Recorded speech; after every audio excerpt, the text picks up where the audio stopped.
Hello and welcome to the Property Roundup here on iPropertyRadio with myself, Carol Tallon, the show where we chat to industry experts to get a view and activity on the ground and to learn about new trends emerging. This show is sponsored by daft.ie, Ireland's most visited property website. And today I'm delighted to be joined by Mary Conway, Chairperson of the Irish Property Owners Association and Judge at the National Property Awards 2024. Mary, you're very welcome. Thank you for joining us. Thanks, Carol. Nice to be here. So, Mary, you're a regular guest on the show. We've spoken to you in the past about your own business, Janus Estates, where we've talked about right sizing, and it's something that's particularly topical at the moment. Most regularly, we talk to you in your capacity as chairperson of the Irish Property Owners Association, because we know that this is such an evolving area of policy and legislation. We need to tap into you and your membership to understand what's happening on the ground on a regular basis. But today, our focus is slightly different. We're going to talk about, I feel like we address the challenges a lot. Today, we're going to talk about what's good across estate and letting agencies and across the property industry in general. And we're doing that, speaking to you in your capacity as judge at the Business Post National Property Awards. And they're coming up at the end of this month, February 29th, in the Intercontinental in Dublin. So tell us first, how did you come to be involved in the National Property Awards? Don't know. I got an invitation out of the blue last year to do it, and I really enjoyed it. I felt completely out of my depth, and then I was kind of surprised when I was asked back this year, but delighted to do it because you can just kind of get focused on your own area in the property industry, which is estate agency, or letting or block management or whatever. And there's so much good out there that you really don't know about until you actually go through all the submissions. And there were some amazing submissions. And the really nice thing this year, I think, was there seemed to be more applicants from around the country. So, it's not just the Dublin Property Awards anymore. It's the All Ireland. And I know it's been the National Property Awards, but I think sometimes people down the country feel, oh, I can't go up against the Dublin boys or whatever. And they're doing really nice things and really great things on the ground. So lovely to see participation from around the country. Do you know what? I completely agree with you. I feel like I spend all day, every day, kind of dealing with some of the challenges and the negatives, some of the more challenging aspects. And yet, my day job is to try tell the good stories around Mm. placemaking, planning, property, construction, the delivery of great projects. And we have so many good stories to tell that sometimes it's actually quite frustrating for me that you could have 6 good news stories, 1 negative news story, and it's the negative news story that Yeah. carries. And, so it's something that I've always been aware of. And for that reason, when the National Property Awards started a couple of years ago, we were asked to get involved in the inaugural awards, and we said, yes, please. And we grabbed the opportunity with both hands because Mm. I feel so passionately that, having been in the industry for now 23 years. I really feel like I'm aging myself when I say that now, but I feel like we've come through a lot. And one of Mm. the things I've noticed, and it's true across property and construction, maybe even more so through construction, that since the crash, I feel like the industry has been a really poor advocate for itself. I feel Mhm. like standards have improved. It's so tightly regulated, and yet we sometimes allow negative perceptions to prevail. I think the industry has just been really poor at advocating for itself. And we saw that change, particularly in the construction industry, where capital projects running over budget times, that these negative news stories go unchallenged. And actually then when we look behind the scenes of that, we see, okay, well, there are project changes, there are contractual changes that feed Mm. into things like this. And only last year, the RTE, with their expose on how property developments are stymied by essentially false and corrupt objections, I think that was a real eye opener for the general public. And yet nobody in the industry was surprised. So is it a case that we have just essentially allowed ourselves to be almost misaligned, and reputations really put out in such a negative way since the crash? And I'm asking you this, I suppose, in your capacity of the Irish Property Owners Association. You work with a huge number of landlords, And yet landlords are leaving the industry because of so many reasons that we've discussed in the past. But it's an industry that has never been celebrated, certainly not in the past few decades. Has it ever been celebrated in Ireland for the service they provide? I think not. Not. We had the IPOA was 30 years since its formation last year, and we had a lovely lunch back in the autumn. And it was a really nice chance for members to get together. Now, we do have AGMs and we've meetings around the country and all the rest, and everybody's in at 7 o'clock and they're gone out by 9 o'clock. But this was really nice. We had some really good industry speakers. We had a lunch. People stayed on afterwards for talking. But for the most part, landlords are afraid to put their face over the parapet and say, look, I'm a landlord, because there's so much bad press about it. And I just know from my work with landlords and as an agent, there are some amazing landlords out there with fantastic properties, but you only ever hear about the, 30 to a house or whatever, because that suits some people's agenda. So, what struck me about the awards, and I wouldn't know a huge amount about property development or building of estates or whatever. But, it was very much, I suppose, when I was buying a house 30 years ago and you bought in a new estate, you bought a new house and you were in an estate and you probably moved in with other people who were starting out for the first time and you grew as a community yourself. But what seems to be different now is that they're building a community around the estate. They're putting in all the nice bells and whistles that were afterthoughts in previous developments. And I don't think that really comes out so much in the media. It's just from listening to the people who submitted their applications. And you think, God, this would be a really nice place to live because they've put thought into it. I actually, I think you've nailed it there just in terms of community, because we talk about delivering houses, but at the end of the day, irrespective of the tenure, so whether it's for public or private, social, affordable, or home ownership, the reality is we're all the time trying to deliver good communities. And actually, I think Irish property developers have always been very good at that. Definitely during the Celtic Tiger years, the standards dropped, but we always had leaders who were very good at that, and they're the brand name developers that we still have today, and they're the people who are building world-class developments in Ireland and outside of Ireland, and that ethos hasn't changed. So I think maybe what's happened is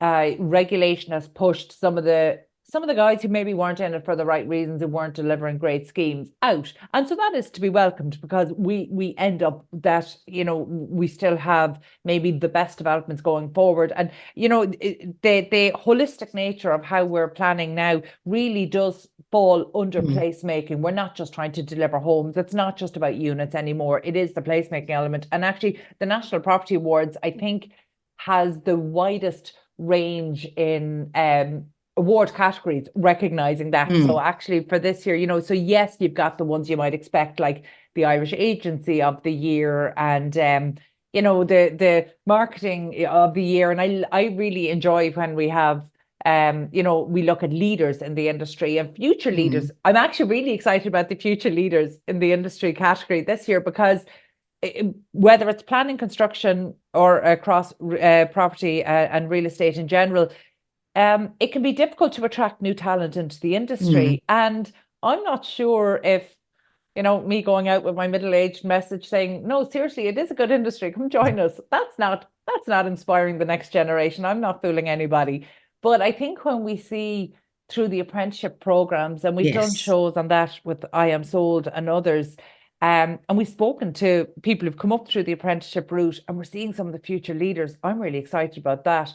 Are you seeing through the Irish Property Owners Association or through Janus Estates, do you get to see, is there an appetite for newcomers, whether they're coming in at an agency level or a landlord level? Are you seeing young new talent coming into the industry?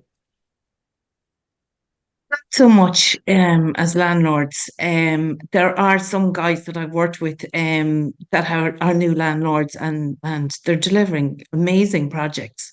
And for the most part, these are guys with backgrounds in construction. And they have thought about, what somebody needs in a house. And we're talking now, we're not talking about family homes here. We're talking about bigger houses of multiple occupancy, or a house that a company would take to rent to their workers. And these are like mini hotels in a lot of cases. It's got the 200 channel. There's one landlord in particular I can think of. He's rolled out a few of these in the last few years. It's a big kitchen, 2 hobs, 2 ovens, so that there's nobody fighting when they come home from work in the evening. They've televisions, the rooms are all en suite, they've temperature controlled rooms. You never see these guys kind of getting, all you hear about is the awful slum landlord with the dirty house or whatever. But the new guys coming in are doing really good work. But, with taxes and everything, are they going to stay? Look, I think that's a fair question, and it's something that the IPOA is doing a really good job flying the flag of. But I just don't know our policy makers listening. But believe me, on the media side, I'm particularly frustrated to see that it's the negative stories that rise to the top. By the way, I'm also very conscious that we're two females talking about this, and yet we keep saying guys. So actually, I think we need to acknowledge that there's still quite a gender imbalance across the industry, whether it's, again, planning, construction, real estate. We're still not getting kind of the level that we need in terms of diversity. And I hope that's something that changes actually when we're welcoming the next generation in.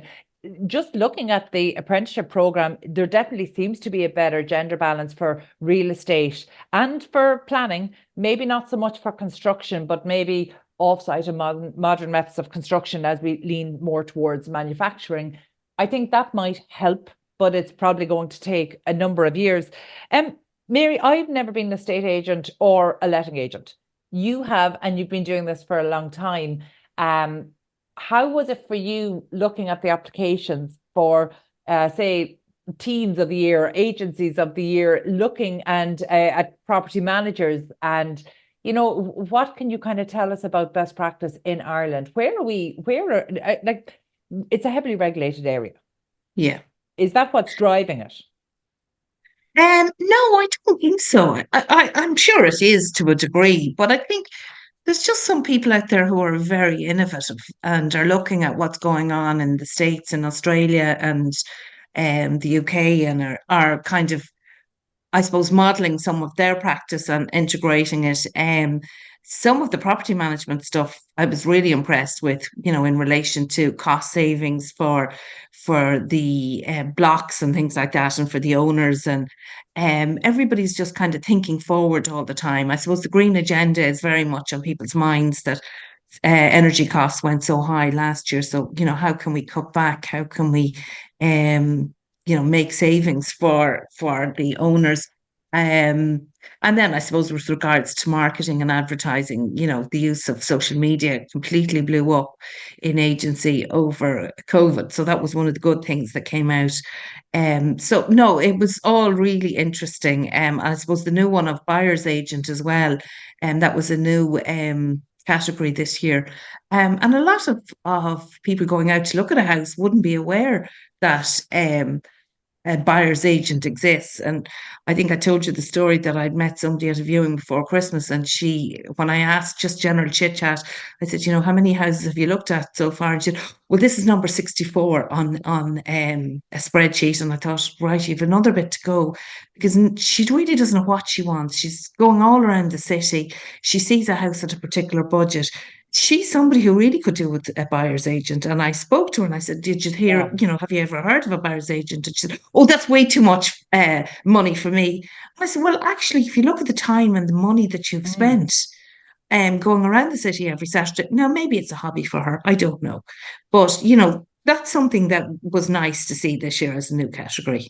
Do you know, I'm really glad you brought that up, actually, because I think the buyer's agency was the most necessary new category that went in this year. And just when you talk about that particular lady having seen place number 64, I remember when I was writing the Irish Property Buyers Annual, one of the things that I actually put in very high on the list of what not to do is not to view so many properties that actually you are, when you go to an agent and say, yeah, this is my 64th property, generally it means that you don't know what you're doing, you don't know what you want, and you're essentially using the estate agent's time to figure it out. And that's really unfair, because everybody's time has a cost attached to it. So actually, I do think that I think that buyers today are more savvy. They are better with their research, but actually I think they do need to be really respectful of people's time. If something is vastly outside of budget, don't waste people's time, because actually you're losing credibility with the estate agent. So actually, when there comes a time when you are ready, if you haven't had your mortgage in order for the first year that you've been viewing properties, you've definitely lost credibility with that estate agent. So I think buyers do need to get their house in order, and it's good to look at lots of different properties, but you need to be doing it in a focused way, that actually when you're looking at things, you're either confirming what you want or confirming what you don't want, but you're doing it in a strategic way. But this hit and miss just damages your credibility. But by the way, obviously I'm biased in this, but I think every buyer going out should be using a buyer's agent. And actually, I think it's worth noting that the shortlist for the awards came out in the last couple of days. So the buyer's agents, I know there was quite a long list, which we were really surprised by. And we were delighted, and we really welcome this. But maybe pass on our congratulations to those who made the shortlist. So we have Liz O'Kane, Ireland's original house hunter, who started the movement decades ago. So I was delighted to see her in the mix. Andrew Ratkin, who's doing such a tremendous job for inexperienced home buyers now, and sharing so much knowledge on social media that even people who aren't in a position to pay his fees gets to benefit from a lot of the learning. Absolutely. And I think that's really important. And then you've got Clement Heron in Portlaoise there, who's really kind of dominating in the Midlands, and he's bringing decades of expertise into the marketplace, and that's the kind of expertise that inexperienced buyers and busy buyers just don't have access to. So congratulations to those shortlisted there for the first ever buyer's agency category. And by the way, that's not just the first time it's in the National Property Awards, it's the first time there's ever been a buyer's agency award in any award in Ireland. So we're really excited about that, and hopefully it will actually educate buyers to say, okay, there's a new category here. And actually, while we're congratulating people, we should probably congratulate those who made the Future Leader shortlist. And this was, again, another interesting one. So we've got Hugo Deegan, Ronan O'Reilly and Magella Galvin, and they were just the Future Leaders was really one of the most inspiring categories to look at, because we talked about how to attract talent into the industry, and what's very clear is that the people who are coming in are so passionate about it. Yes. Did anything stand out to you about that particular category? Yeah, they're just young, and they're enthusiastic, and they're out there, and they're showcasing their skills, and they're great role models for anybody else who want to come into the industry, that say, well, look, they've done it, why can't I? Yeah, and you know what? The marketing side of it is huge, and embracing social media. And sure, of course, I would say that. What's the old expression? To man with a hammer, everything's a nail. And that's probably how I feel about digital communications. But it is true. You're providing so much value. I love that our marketing in real estate in Ireland is very education led. It's very, so it's not just, hey, I have this lovely house. It's, hey, have you seen this area? Do you know what's available in this area? Do you know that these are the government grants if you're looking to buy a home? And I think that's really good for the industry. And actually, maybe this is a good time to congratulate the marketing teams who made the shortlist there. We've got the marketing teams from Cairn, from Clonee Developments, from Glenveigh Homes, and from Hegarty Properties. And again, I think it's really good to see that you've got publicly listed companies head to head with independently owned estate agencies from right across the country. So we're definitely getting that regional spread, which I love. And again, obviously marketing, I'm fairly biased in my areas that I love. So this year, I actually the PropTech award, I was really surprised by, because PropTech in Ireland, we know through PropTech Ireland, is still a small enough category, although it's growing. But this year they had a huge number of entrants. So this was actually one of the really challenging categories to judge this year. So in terms of you operational on the ground, were you familiar with many of the PropTechs that came and many of the solutions? But some of them have kind of been around a while, and you kind of think, all right, they've been around a while, but the presentations were really good, and you looked at them with a new eye and kind of said, oh, right, okay, is this something I could look at again? So yeah, very impressive. Lots of entries. Actually, it's really, that's an interesting perspective to hear, because I probably am familiar with so many of the prop techs because we would have mentored many of them over the years. And I was really struck by that as well, that actually the entrance we got, and the really, really strong entrance, there wasn't the same, or it wasn't the novelty factor that pushed them. Actually, what we're seeing now is a real maturing of the prop tech sector in Ireland. So actually, these are companies that have been around a long time, some of them longer than Yes. 10 years. They've got great traction in the marketplace. They're being really steadily used and relied upon by estate agents and letting agents and property management companies. And so that, I think, was the real surprise for me, because I think even last year we were still maybe in a little bit of novelty stage. So actually, again, pass on our congratulations to those shortlisted for the PropTech Awards, and they include I Am Sold, Key Holder, Offer, and Property Button, and they're all kind of, with the exception of one of those, they're kind of household names across the industry in Ireland and well established. So actually, I think that I'm hoping that will really serve as an inspiration for others maybe who are at an earlier stage and still trying to get that market traction. And, estate agency doesn't have a great reputation for jumping on innovation, but I do believe that's changed in the last few years. Yes. And Mary, you don't have to tell me, you don't have to tell me this, but I'm curious, as an agency owner, through the applications process, did you see any piece of technology and say, oh, I might try that, I might look into that? Yeah, I did. Now, I remember I'm very small and I do mainly lettings and not sales. So, But you yeah. did. Okay, so that means, okay, the Yeah. property awards are doing their job. They're actually Put it this showcasing way, I innovation. looked at one and I said, oh, I looked at that a while ago and I've kind of forgotten about it. Let's explore that again. So, Great. Okay, well, actually, then I'm going to repeat all of those shortlisted just to make sure that if anybody else is listening in, if you haven't explored these, please explore them and see could they be a solution for you and your team. So that's I Am Sold, Key Holder, Offer, and Property Button. So I suppose they're kind of they're the areas that I'm always very focused on. But on the asset management and the letting agents, let's look at the asset managers or the asset management companies of the year shortlisted were Aviva and PGIM Real Estate. Again, big household brands that are just so good at what they do. And congratulations to those shortlisted. And similarly on the agency side. So we might just take a moment there to recognise Irish Agency of the Year. It's great to see Huck and MacDonald. They've been repeat winners, so it'll be interesting to see who can move them from their throne. We've got Owen Riley there again, just one of the fastest growing independent estate agents, generating their own data, just such leaders in the independent estate agency space. It's delighted to see. And I was delighted to see Liberty Blue, Regina Mangan's company from Waterford. We talked about, really not having this Dublin centric focus.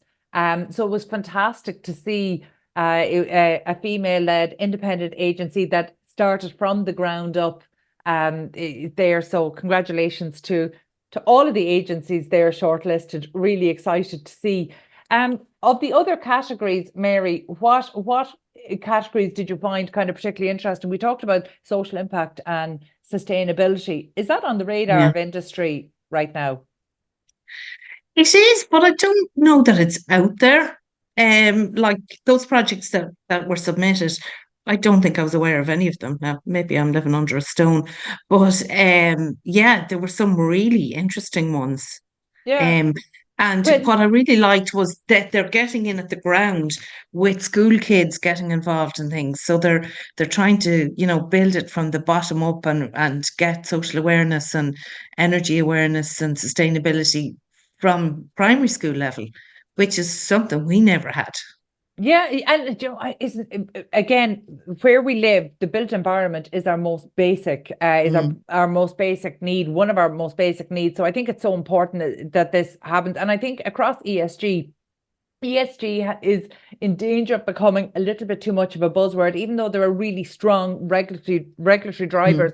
underpinning them. So I was really excited to see in terms of we had categories for sustainability initiative, and we had Mola Architecture in there, who are really leaders. And Host in Ireland, delighted to see them in there, because that's the industry body that brings together those delivering data centres. And data centres is another sector that has gotten, maybe some undeservedly bad press. And yet we can only have this conversation. Before COVID, I would have had to bring you out to the studio in Dublin South FM, come up to the top floor at Dundrum Town Centre, and it would have taken a huge chunk out of our day. Today we're able to do this via Zoom, store it, all then circulate on social media, all because we actually, none of that would be possible without data centres. And I think there's a real disconnect in understanding the key offering that data centres provide. So I think Host in Ireland do a good job in trying to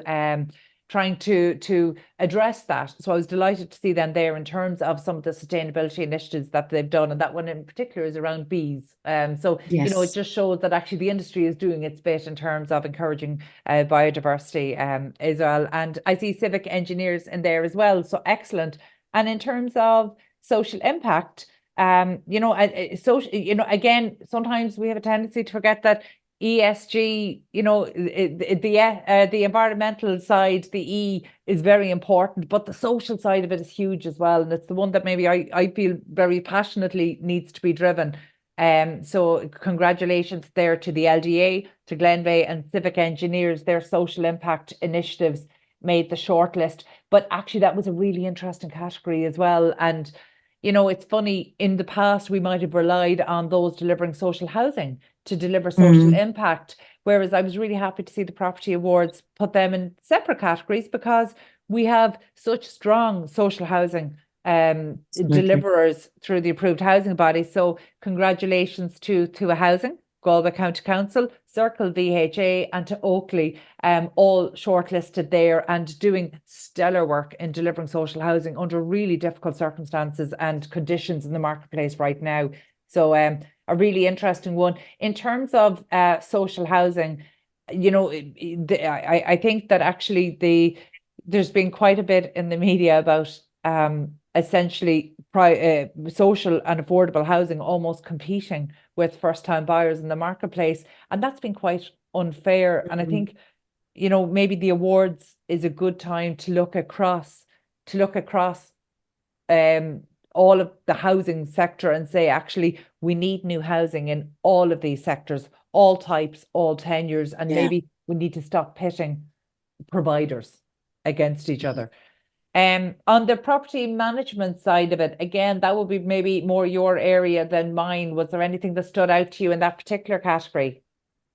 There was, I think, was it 3 shortlisted there? Yeah, so congratulations to Aramark, Schnitzer Born Property Services, and to Wise Property Management.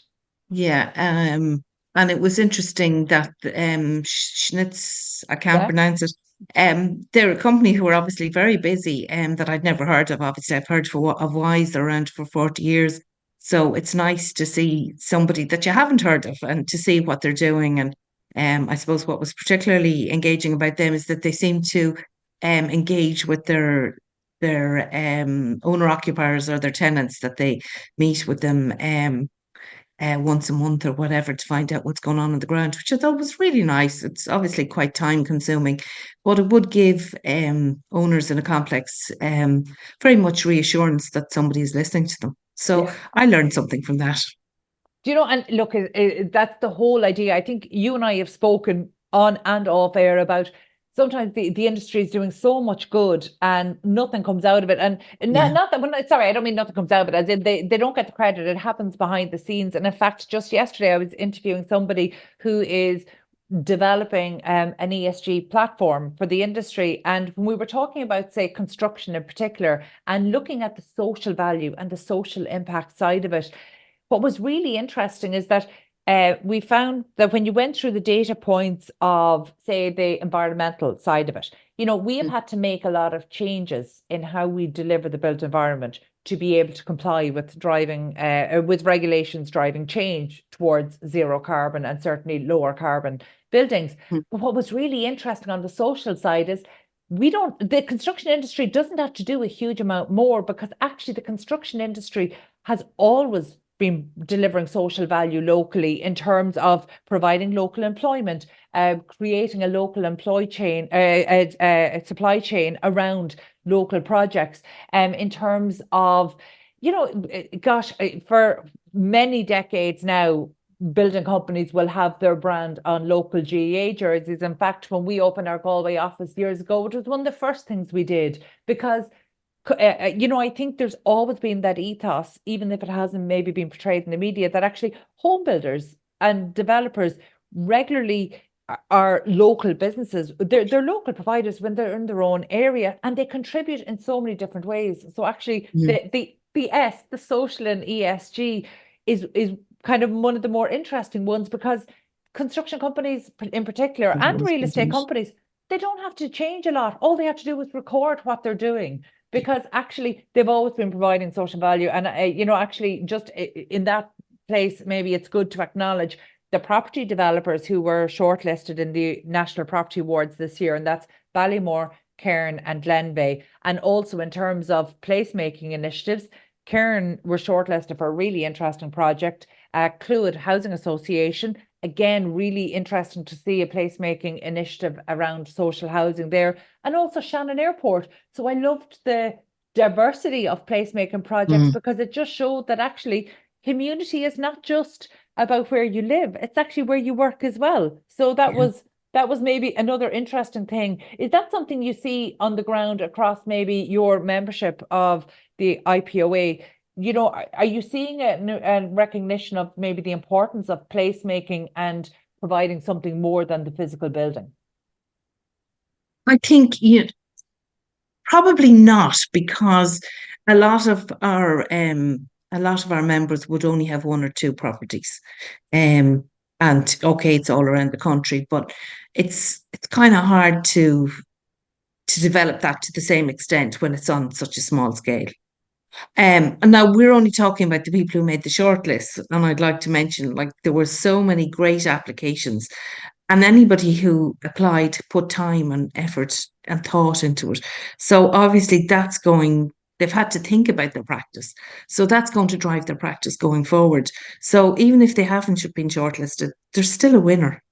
Yeah, and I know that sounds very, like every child who competes gets a medal. I don't mean it to sound like that, but like all the applicants put time and effort into their application, and it's a pity that we've had to shortlist them, but that's life.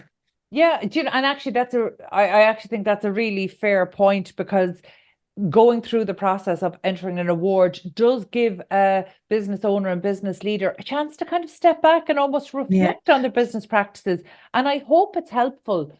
Like we just skimmed through them today, but I hope it's helpful for businesses who did or didn't enter the awards to look at those shortlisted and kind of say, okay, I wonder what they're doing that actually would help me drive improvements across my business and across our team. And, I think it's great to position everybody who has, who has taken the time to enter and therefore gone through that reflection to look at their practices and kind of, show that there's a win in that. But actually, I suppose the ultimate winner there or here is really for the consumers, because actually the output of all of this for all of our work is better places to live, work, socialize and spend time. So actually the consumer of the built environment, which is everyone, is the winner when we improve our standards. And I suppose maybe one of the final things we might touch on there is something that's quite topical in the media, but also topical in response to the ongoing housing crisis, because we know that supply needs to come from all types and tenures. And that actually this year, for the first year, we saw a really interesting cohort of applications and applicants coming forward for renovation, redevelopment and repurposing projects. And again, Clwyd Housing, Grayling Properties, Henry J. Lyons and RKD were shortlisted for projects, but actually we could have had triple that shortlist with such really interesting and relevant projects. And for me, this is one of maybe the most important categories this year, because projects that are looking at renovation, redevelopment and repurposing, they're things the rest of the industry can learn from. So they're the ones that we definitely want to shine a light on and say, okay, this is what's happening in this part of the country. Are there vacant or underused buildings in your part of the country that could have similar potential? And I think that's maybe one of the really interesting ones. So I suppose, we have, the judging process was a really busy one. This was the most amount of applicants since the awards started. They were such high quality. It definitely made the shortlisting process more challenging. But on the positive side of it, it shows that the industry is leveling up, particularly in the last few years, in a way that we really needed it to, we wanted it to, and they are embracing technology. And, quite frankly, a couple of years ago, I was starting to get disheartened that was never going to happen. So I think using the tools that are available, and I suppose I'm conscious that while I look to the regulations as being the drivers, or, the new technology, and actually trying to encourage people to jump on it, I think maybe your perspective is maybe a little fairer to the industry, that the industry has always been doing its best, and that it rises up as service providers, not just in line with regulation. Before we finish up, Mary, just because you are an agency owner, as well as being the chairperson of the Irish Property Owners Association, how important is something like the awards for the industry, for the I suppose the sentiment across the industry, for the pride in the occupation, which, as we've noted, has been lacking? I think it was like, I was at the awards dinner last year, and it was just a really nice night of everybody coming together. Okay, there were winners, there were losers. Everybody put on the brave face, but to actually even apply means you're putting yourself out there and you're subject to scrutiny. So, it's just, I suppose, we're all kind of working our own little, to use the word, silo, and we're all, focused on what we do day to day, and you mightn't see what else is going on out there. And I just think it's a really nice showcase of everything that's good in Irish property. Very good. And, Mary, I think it's really fair to make the point that you're on the judging panel this year, so you won't get the recognition. So I'm going to give it to you now. You have been doing amazing work in your capacity as chair for the Irish Property Owners Association. It is so important that landlords are able to have pride in what they're doing, and that they're delivering to, when they're delivering to high standards. And by the way, we know that there's a gap between those who are doing it right and those who aren't. And so when we talk about it here, we are talking about those who are doing it right, that are genuinely service providers trying to do a good job. And I think your advocacy for property owners through the Irish Property Owners Association has been really stellar in the last year or two, under really challenging and almost relentless pressure, and maybe policy changes that just haven't been as responsive to market needs and to the data that as it should be. So I just want to say, if there was a category, I would definitely have liked to see you shortlisted, Mary. But thank you so much. Thank you so much for taking the time today, because I know you're very busy with your own agency at Janus Estates. So thank you for taking the time to do this. I always appreciate the chat and your insights, and you sharing your insights and your experience. So thank you so much. That was Mary Conway, chairperson of the Irish Property Owners Association and judge at the National Property Awards 2024. My thanks to producer Katie Tallon and to the production team at Hear Me War Media, and huge thanks to our show sponsor, daft.ie, Ireland's most visited property website. And thank you indeed for tuning in. We'll catch you on the next episode of the Property Roundup. In the meantime, please be sure to check out all of the other Irish and international real estate and construction shows here on iPropertyRadio.com. And we look forward to seeing you at the Intercontinental Hotel at the National Property Awards Gala dinner on February 29th.